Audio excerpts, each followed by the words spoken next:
네, 여러분 안녕하세요. 반갑습니다. 이제 내일은 전 미국 전역에서 지키는 땡스기빙 데이입니다.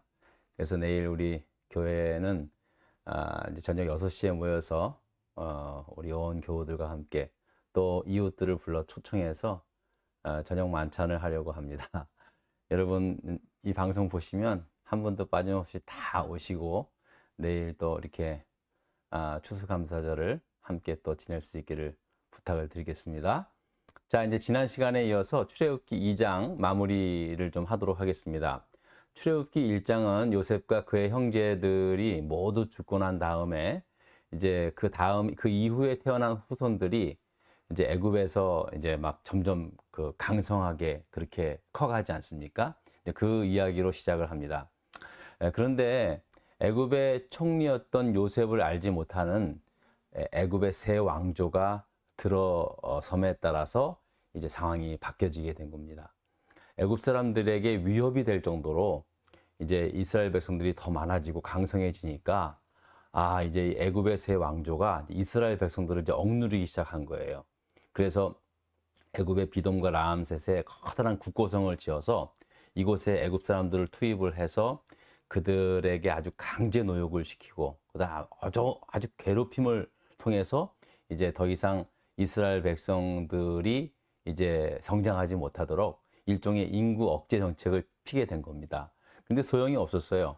아무리 힘겨운 노역에 불구하도 이제 이스라엘 백성들은 계속해서 강성해지니까 이제 도저히 안 되겠다 생각해가지고 애굽 왕이 이제 히브리 산파들을 불러서 너희들이 히브리 집에 이제 아기 받으러 가면은 여자아이면 살려주고 남자아이는 모조리 죽여라 라고 그렇게 바로 왕이 명령을 하죠.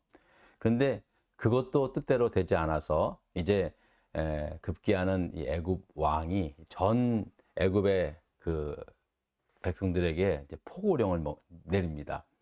히브리 가정, 그러니까 이스라엘 백성들 가운데 그 가정 가운데 애가 태어나거든 여자아이면 살려두고 남자아이면 무조건 잡아서 강물에 내던져라 라고 하는 그 명령을 이제 내리게 된 겁니다. 자, 이런 상황 속에서 이제 2장이 시작이 되죠. 출애굽기 2장에서 이제 어느 레위 지파에 속한 그 한 가족의 레위 지파 출신의 여인이 이제 시집을 가게 됩니다. 그리고 그곳에서 이제 아이를 낳게 되는데 사내 아이를 낳은 거예요. 자, 그럼 사내 아이를 낳으면은 이제 키울 수가 없거든요. 근데 아이를 보는데 너무 잘생긴 거야. 근데 이게 잘생겼다는 말씀이 지난 시간에도 말씀을 드렸지만 이 아이가 갓난 아이지만 이 범상치 않은 기운을 느낄 정도로 이 보통 아이처럼 생기지 않았다는 거죠. 하지만 어떡합니까? 사내 아이로 태어났기 때문에 이제 몰래 그렇지 않으면 발각되면 이제 죽게 되니까 몰래 이 아이를 키운 거예요. 게다가 도저히 견딜 수가 없는 이제 3개월 정도는 키웠는데 도저히 이 아이를 숨겨서 키울 수가 없는 상황에 이르게 된 겁니다. 그래서 결국은 이제 갈대 상자를 엮어서 물이 들어오지 않도록 이렇게 석청과 송진을 잘 발라서 그 속에 아이를 담아두고 이제 갈대숲을 그 나일강 그 주변의 갈대숲을 이렇게 몰래 이제 떠내려 보낸 거죠. 자, 그때 마침 이제 바로 왕의 딸이 목욕을 하러 나일강가로 나오게 된 겁니다. 그런데 갈대숲 사이에 떠내려오는 갈대상자를 발견한 거예요. 아마 그 아이의 어린아이가 울고 있으니까 소리도 들렸겠다. 뭐지? 하고 찾아봤는데 이제 요만한 상자가 이제 바로 공주의 눈에 띈 겁니다. 공주는 즉시 시녀들에게 명령을 해서 그 상자를 가져오게 하죠. 열어보니까 세상에나 범상치 않은 아주 잘생긴 사내 아이가 아주 힘차게 우는 거예요. 여러분, 이 아이의 울음소리가 때로는 좀 이렇게 시끄러울 때도 있지만은요, 어떨 때는요, 이 아이의 울음소리가 굉장한 힘을 주고, 뭐 그런 게 느낄 때가 있습니다. 저도 예전에는 이제 막 예배 드리고 막 설교할 때 애들이 막 울고 막 그러면은 어떨 때는 약간 좀 신경이 쓸 때도 있는데, 어떨 때는요, 그 소리가 너무 좋을 때가 있어요. 이 하나님 주신 마음 같아. 어쨌든 이 바로 왕의 딸이 이 상자 안에 아이를 발견하고는요 단번에 알아본 거예요. 이거 분명히 히브리 여인의 아들이다. 왜냐하면은 이제 그 당시에 자기 아버지 바로 왕이 어떤 명령을 내렸는지 딸이 왜 몰랐겠습니까? 그런데 이 아이를 보는 순간 불쌍한 마음이 들게 되는 거예요. 여러분 이 마음 누가 줬어요? 하나님이 준 거예요. 하나님이. 예? 이 아이를 딱 보는 순간 물론 사내 아이가 잘생겨서 이렇게 관심도 있었겠지만 불쌍한 생각이에요. 야, 이렇게 놨다가 이거 죽을 수밖에 없는데. 그래서 이제 그 아이를 강물에서 건져내고 이 아이를 궁에 데려가 자기 아들로 키우려고 이제 마음을 먹게 된 겁니다. 이 모든 게 사실은 다 하나님이 바로왕의 딸의 그 마음을 움직이게 하는 거죠. 모든 게. 예? 또 마침 지난번에도 말씀을 드렸지만은 아니 뭐 애굽의 왕실에 무슨 뭐 목욕할 데가 없어가지고 나일 강가에 바로 왕주 공주 딸이 옵니까? 다 그 마음을 주신 거죠. 하나님께서 그 마음, 그 나일 강가로 가려고 하는 마음. 하나님의 역사는 그렇게 이루어집니다, 여러분. 친히 하나님께서 나타나셔서 친히 하나님의 손길로 역사할 때도 있지만요.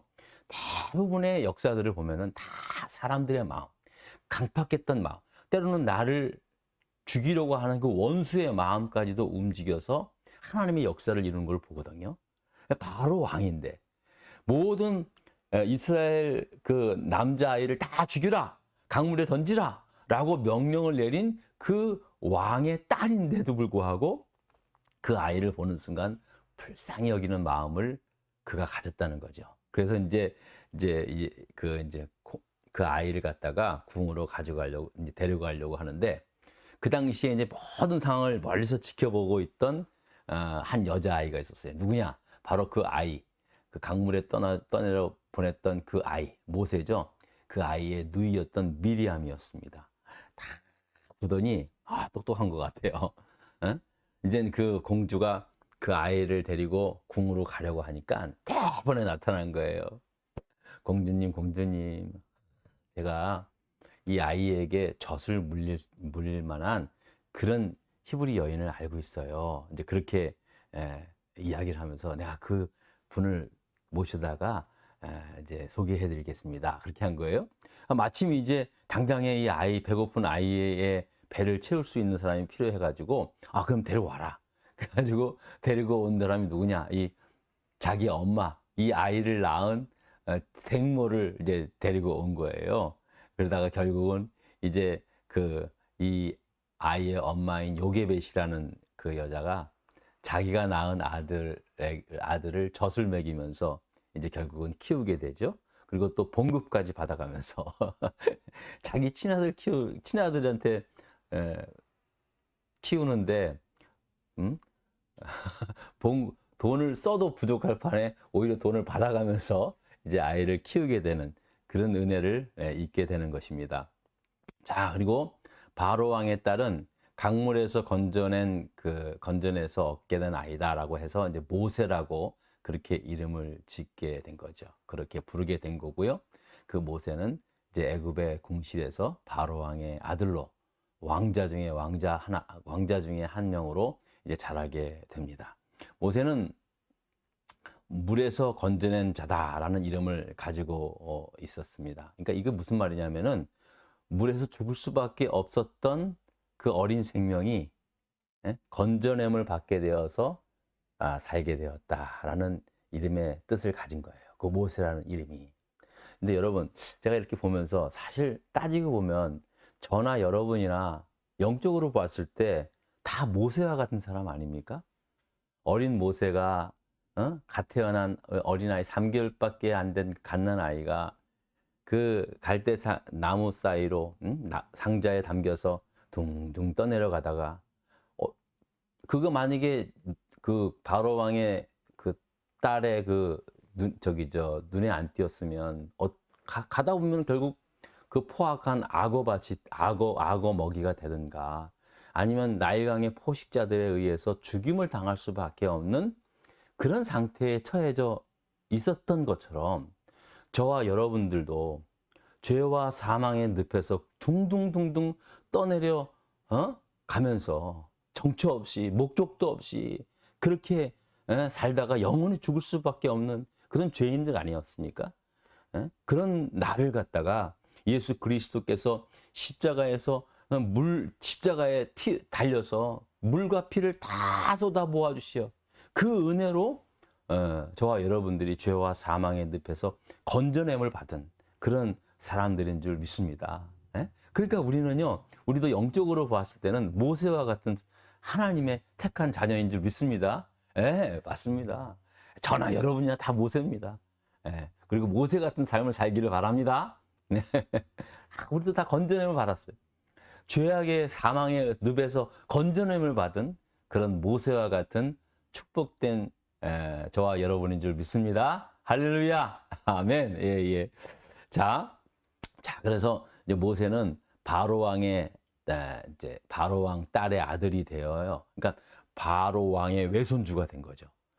그래서 이제 왕자들 중에 한 명으로 이제 왕궁의 맛있는 음식을 먹으면서 그 아주 그냥 최고급의 그런 환경에서 최고의 왕실 교육을 받으면서 이제 모세는 성장하게 되죠. 자, 그렇게 잘 자라서 이제 성인이 되었어요, 모세가.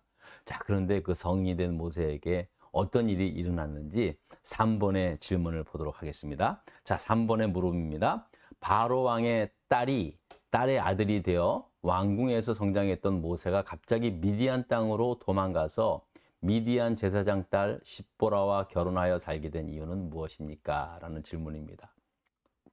아니, 애굽 왕의 딸의 아들로 양자가 되어서 이제 비록 뭐 외손주라고 하지만 그래도 왕손인데 왕자 중에 한 명으로 잘 자랐던 그 모세가 갑자기 미디안 땅으로 도망을 가게 된 이유가 뭐냐는 얘기예요. 2장 11절 이하부터 그 이제 이유를 쭉 말씀하고 있는데요. 내용인즉은 이럽니다. 자, 어느 날 장성한 모세가 이제 자기 동족인 히브리 사람들, 이스라엘 사람들 사는 동네에 이제 가보게 된 겁니다. 뭐 처음 간 건 아닌 것 같아요. 이렇게 보면 정황상 가끔 가보게 되었던 것 같아요. 자, 그런데 자기 형제인 그 이스라엘 사람 하나가 애굽 사람에 의해서 애굽 사람들에 의해서 이제 이스라엘 사람들이 막 반강제 노역을 당하는 것을 이렇게 보게 되고 있는데, 그때 마침 어느 애굽 사람이 아마도 이제 뭐 좀 이렇게 일을 시키고 뭐 그랬던 사람인 것 같아요. 자기 민족인 이스라엘 사람, 히브리 사람을 갖다가 인정사정 볼 것 없이 막 때리는 것을 보는 거예요. 아니, 사람이 말이에요. 개나 고양이를 때려도 화가 나잖아요. 왜 저렇게 때릴까? 그렇잖아요.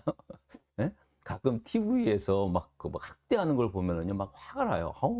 진짜 저거 사람이 왜 저럴까? 그런데 모세는 자기 같은 동족인 이스라엘 백성이 말이에요, 애굽 사람에 의해서 막 인정사정 없이 막 두드려 맞는 걸 보게 된 거예요. 야, 얼마나 화가 났는지 말이에요. 얼마나 화가 났는지 모세가 어떤 일을 했냐면요, 그 이스라엘 사람을 이렇게 두드러 팬 애굽 사람 뒤를 쫓은 거예요. 가다가 이제 사람이 좌우에 이렇게 보는 거예요. 사람이 없는 것을 확인한 다음에 그 사람을 갖다가 때려서 죽여버립니다. 그리고 죽이는 것도 모자라서 모래에 파묻어 버린 거예요. 이야, 살인하고 시체 유기까지 한 겁니다. 세상에 이게 웬일입니까? 갑자기 졸지에 모세는 살인범이 된 거예요. 무서운 범죄를 저지르게 만 겁니다. 자, 그리고 나서 모세는 이제 아무 일 없던 식으로 이제 왕궁으로 돌아갔겠죠. 그리고 다시 이제 그 다음 날 다시 그 사건의 현장으로 가게 된 겁니다. 여러분, 보통 보면은 범죄를 저지른 사람들이면요, 100이면 100 자기가 저지른 범죄 현장으로 다 돌아간다고 하지 않습니까? 모세도 마찬가지였어요. 아무래도 마음에 걸렸는지 내가 파묻은 그 시신이 잘 있는지 그렇게 궁금해서인지 몰라도 다시 그 현장으로 가게 됐는데요. 이번에는 애굽 사람이 히브리 사람을 괴롭힌 게 아니라 히브리 사람들끼리, 서로 이스라엘 사람들끼리 서로 싸우는 것을 보게 된 거예요. 답답한 거예요. 딱 모세가 가만히 보니까 이게 분명히 그 싸움 원인을 제공한 좀 잘못한 사람이 있었던 것 같아. 그래서 그 사람을 막 꾸짖은 거예요. 아니, 당신이 말이야 그렇게 잘못을 했으면은 뭐 그런 일 가지고 이 사람 왜 이렇게 괴롭히냐고 막 좀 약간 좀 모세가 좀 이렇게 좀 훈계를 좀 해봤나 봐요. 그랬더니 난데없이 이 사람이 모세한테 이런 말을 합니다. 14절의 말씀인데요. 이렇게 말합니다. 그가 이르되 누가 너를 우리를 다스리는 자와 재판관으로 삼았느냐? 네가 애굽 사람을 죽인 것처럼 나도 죽이려느냐? 응? 너가 애굽 사람 어저께 때려 죽인 거 그렇듯이 나를 죽이려고 그래? 나가 봤다는 거예요. 이야, 세상에. 모세가 그 이야기를 듣는 순간 탈로 됐다. 야, 이거 다 털어놨다. 다 드러났다니. 큰일 났다. 큰일 났다. 분명히 그때 좌우에 다 살펴봤는데 사람이 없었는데, 그래서 애굽 사람을 쳐 죽이고 모래에 파묻었는데 벌써 소문이 다 난 거예요, 하루 사이에. 여러분 원래 그런 거 아니겠습니까? 나쁜 소문은요 금방 금방 소문이 다 나버린 거예요. 자기가 한 일이 탄로가 다 난 겁니다. 바로 왕도 곧 금방 알게 된 거예요. 야, 모세가 애굽 사람을 쳐 죽였다는 그 소식이 바로 왕의 귀에도 들어간 거예요. 당장 모세를 잡아서 데리고 오라고 말이에요. 가만 안 두겠다고. 은혜를 모르는 이 배은망덕한 놈이라고 막 그렇게 이제 화를 냈겠죠. 모세는 모든 것이 탄로 났다는 것을 알자마자 뭘 챙기고 자시고 할 필요 없어요. 그냥 그 자리에서 도망치는 일밖에는 살 길이 없음을 알고 그 거친 미디안 광야로 달리기 시작을 했던 거예요. 그리고는 이제 두 번 다시 애굽으로 돌아올 수 없는 존재가 되었고, 애굽에서 했었던 모든 일들은 다 잊고 살아야만 했던 그런 사람이 되고 만 것입니다. 자, 여러분, 우리가 모세가 이렇게 애굽 사람을 쳐서 죽인 이 사건을 보면서 우리가 몇 가지 이제 추론할 수 있는 그런 일들이 있는데요. 첫 번째는 뭐냐면, 모세는 애굽의 왕실에서 자랐지만 자기가 히브리 사람이라는 걸, 이스라엘 사람이라는 것을 잘 알고 자랐을 뿐만 아니라 자기 민족에 대한 자기도 이스라엘 사람이었고, 그리고 또 이스라엘 백성들이 그렇게 고통 속에 있는 것에 대해서 참 뜨거운 연민을 느낄 정도로 그 민족 애가 있었던 사람이라는 거예요. 그거는 분명해요. 응? 그렇기 때문에 이제 그런 분노가 일어났을 수 있겠죠. 아마도 모세를 이제 젖을 먹이면서 키웠던 친엄마가 키웠으니까 모세에게 어렸을 때부터 가르쳐 줬을지도 있겠죠. 여러 가지로 모세는 분명히 자기가 이스라엘 사람 중에 한 사람이라는 사실을 잘 알고 자랐을 뿐만 아니라 자기 민족을 그렇게 자기 민족에 대한 뜨거운 그 연민을 가질 정도의 민족 애가 있었던 사람인 것은 분명합니다. 또 두 번째로는 모세가 히브리 사람을 괴롭힌 애굽 사람을 때려 죽인 일에 대해서 모세가 의협심이 있었다. 뭐 예전에 무슨 우리 그 이제 일제 강점기 때 독립군들이 일본 사람을 죽이면은 독립 투사라 그러고 굉장히 지금 굉장히 공을 세운 그런 사람을 이제 우리가 여기듯이 이제 모세도 그런 아주 의협심이 강한 사람으로 그렇게 볼 수 있겠지만은요. 그러나 그렇게 보면 안 돼요. 그렇다고 해서 몰래 쫓아가서 사람을 때려 죽이고 모래 속에 파묻습니까? 그것은 모세 자신에게 있는 의협심이라고 볼 수 있겠지만 자신한테는, 그러나 그거는 굉장히 위험한 생각이에요. 오히려 모세는 왕실에서 자랐지만 그렇게 사람을 죽이고 유기까지 할 정도로 그런 포악함과 잔혹성까지 있었던 사람이라는 거예요. 저는 생각해 보면은 오히려 왕실에서 자랐기 때문에 모세는 뭐든지 할 수 있던, 자기가 싫으면은 안 하고 말해, 자기한테 잘못을 한 사람, 종이나 그런 사람한테는 또 아주 그런 어떤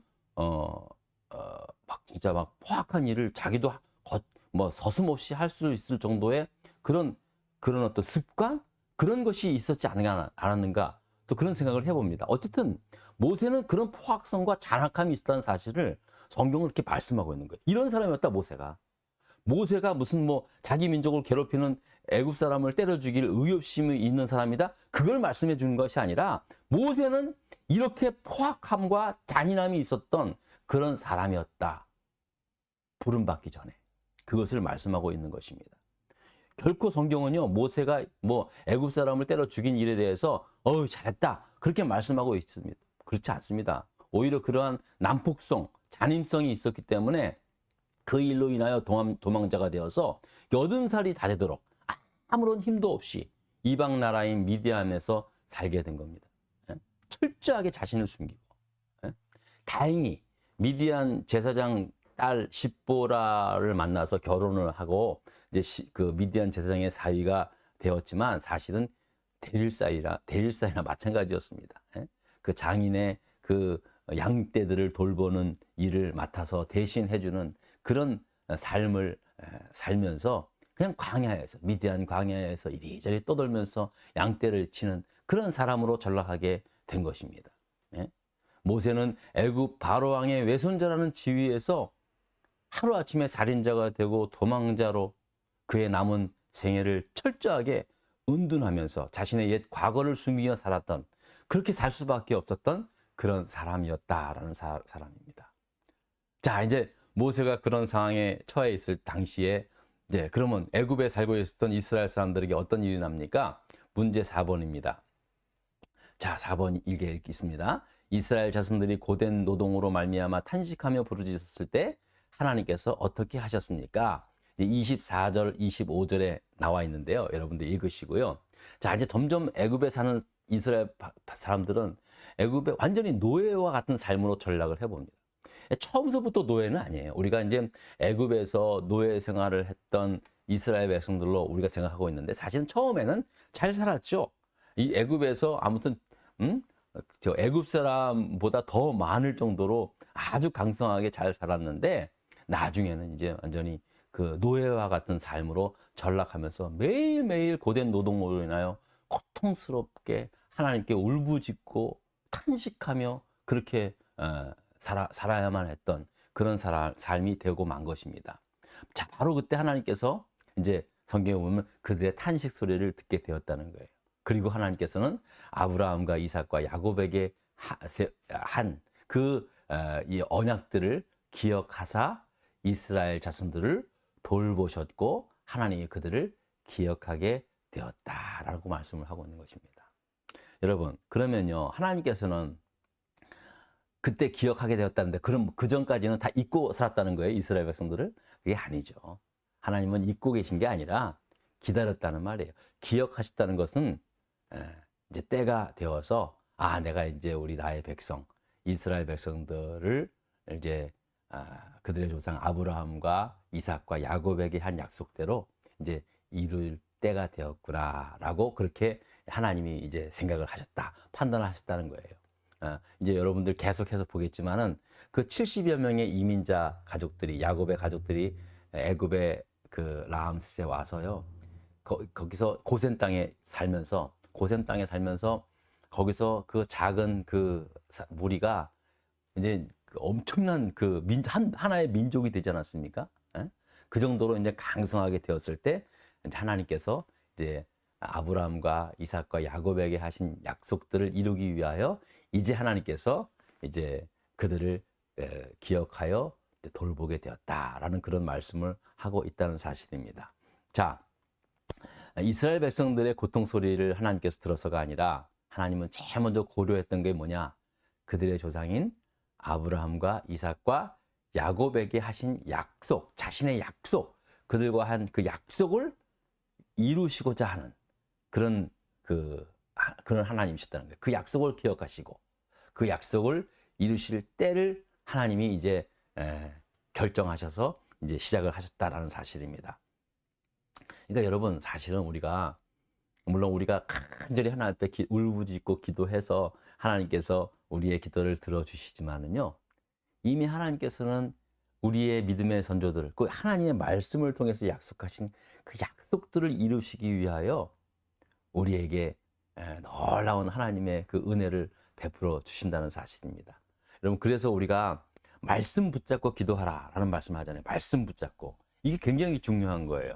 왜냐하면은요, 이 말씀이라는 것은 결국은 하나님의 약속의 말씀 아닙니까? 이 말씀 속에 하나님께서 약속하신 말씀들을 다 이루시고 또 행하시는 하나님의 이 약속의 말씀들을 다 있다는 거예요. 그러니까 이 약속의 말씀을 잡고 기도하는 것이야말로 사실은 최고의 기도입니다.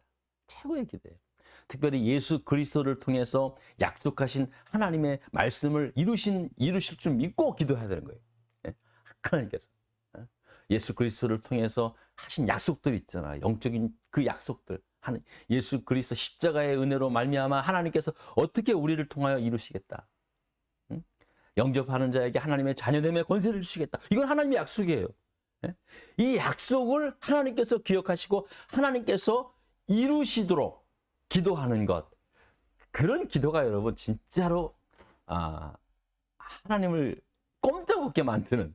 왜냐하면 내가 원해서가 아니라 여러분 기억하세요. 나의 기도가 이루어졌다 그래서 그것이 하나님의 뜻이 이루어진 게 아닙니다. 많은 사람이 착각하고 있는 게 그거예요.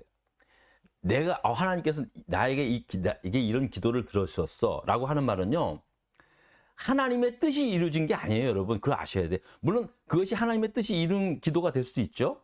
그러나 대부분 사람들이 착각하는 것은 뭐냐면 내가 기도해서 하나님이 응답하신 것에 대해서 하나님의 뜻이 이루어진 거라고 생각하는데 그게 아닐 수가 있어요. 내 기도가 응답됐다 그래서 하나님의 뜻이 이루어진 것이 아니에요. 하나님은 그냥 내 기도를 들으시고 그 기도에 대해서 그냥 응답해 주신 것도 있겠지만 진짜로 본질적인 거는요. 하나님은 하나님의 말씀을 통하여 약속하신 그 하나님의 뜻을 우리의 삶을 통해서 이루기를 원한다는 거예요. 예? 이게 기가 막힌 거예요. 그러니까 여러분들 기도하면서요. 개인의 기도를 물론 하세요. 여러분 필요한 것 또 구해야 할 것 기도해야 되겠죠. 근데 꼭 잊지 말아야 할 것은요. 하나님 부족한 저의 삶을 통해서도 하나님이 말씀을 통하여 약속하신 것들을 이 부족한 삶을 통해서 우리 교회를 통해서 우리 가정을 통해서 이루게 하여 주시옵소서라는 기도를 잊지 마시길 바랍니다. 저는 여러분과 함께 같이 하나님의 약속을 붙잡고 기도해야 할 제목은 다시 이 땅에 다시 오시겠다고 하는 재림 약속 아닙니까? 이제 돌아오는 주일서부터 대림절이 시작을 하는데요. 이 다시 주님께서 이 땅에 다시 오시겠다고 하는 약속은 아직 이루어지지 않은 이제 이루실 약속이에요. 이 약속의 말씀이야말로 우리가 늘 믿고 소망하고 같이 붙잡고 기도해야 할 제목이라는 사실입니다. 주님이 오시니까 하나님 정말로 거룩한 주님 맞을 그런 거룩한 신부처럼 삶을 살게 해주십시오. 라는 그런 기도와 그런 그 삶을 살아갈 뿐만 아니라 교회가 그런 주님의 다시 오심을 기다리는 그러한 믿음을 가지고 이렇게 하나님께 예배드리며 또 세상의 빛을 밝히는 그런 교회가 될 수 있기를 저는 바랍니다. 저도 목회자로서 지금까지 살아왔지만은요, 교회가 세상의 빛이라고 하는 그 말씀의 의미는 뭐 선한 어떤 빛, 섬기고 뭐 그런 사랑하고 그런 거지만요, 가장 중요한 건 교회를 통해서 주님이 다시 이 땅에 오시는구나. 그거를 나타나기 위해서. 그래서 어쩌면은요, 교회의 가장 큰 사명은 바로 예수 그리스도의 재림의 그 재림을 기다리는, 주님 다시 오실 날을 기다리는 그 놀라운 그 주님의 약속을 계속해서 보여주고 선포하는 그것이 나는 교회가 갖는 가장 최고의 사명이라고 저는 그렇게 믿고 있습니다. 예. 여러분 오늘도 시간이 좀 많이 지났는데 여러분 이제 2장 마무리할 수 있게 해서 정말 고맙고요. 다음 주부터 또 3장 말씀을 들어가도록 하겠습니다. 여러분 해피 땡스기빙 잘 하시고요. 내일 저녁 때 또 뵈서 우리 추수감사절 만찬 함께 할 수 있기를 부탁을 드리겠습니다. 여러분 함께 해주셔서 다시 한번 감사를 드립니다. 고맙습니다.